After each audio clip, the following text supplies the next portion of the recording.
જય શ્રી રામ બધા મિત્રોને સ્વાગત છે તમારું આજે મારા ફરીથી એક ફર્સ્ટ બ્લોગમાં। અત્યારે આપણે જઈ રહ્યા છીએ ડુંગળી જોવા।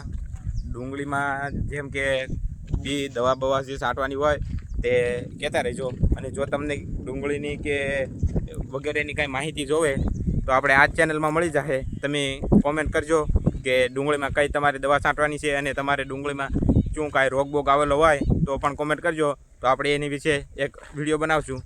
અત્યારે જોઈ રહ્યા છો મિત્રો, આપણે ડુંગળી એટલી આવી ગયેલી છે જે આપણે પાયેલી છે। અને અત્યારે આપણે જઈ રહ્યા છીએ ઘનશ્યામભાઈ, મહેશભાઈ, અક્ષયભાઈ, દીપકભાઈને બધા આપણે જઈ રહ્યા છીએ વાડીમાં ડુંગળી જોવા। જો અમે તમને દેખાડ્યું ડુંગળી એ જે બાજરી વાયામાં ડુંગળી હોય એ અત્યારે પાકી ગયેલી છે, તો આપણે એ ડુંગળી બતાવી પાકી ગયેલી છે। એ ડુંગળીમાં અત્યારે તમે જોઈ રહ્યા છો ડુંગળી છે, દડા થઈ ગયેલા છે, પણ ડુંગળીનો અત્યારે ભાવ છે નહીં, તો આપણે એ ભાવ આવે ત્યારે એને કાઢી લેવું। કાઢીને પછી એ વાડી હાવ ખાલી થઈ જાય એટલે આપણે નેવરા થઈ જાય। સારું, તો આપણે મળીશું બીજા બ્લોગમાં।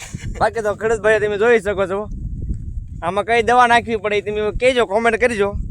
અને બાકી જે કાંઈ માહિતી જોતી હોય તેની માટે પણ કોન્ટેક્ટ કરી શકો છો। બાકી અમારા ખેડૂત ઘનશ્યામભાઈ ગોહિલ છે તે તમને પૂરેપૂરી માહિતી આપી દે છે, આગળ જઈ રહ્યા છે મહેશભાઈ ને અક્ષયભાઈ થઈને। તો મળી આવે આવતા નવા વ્લોગમાં।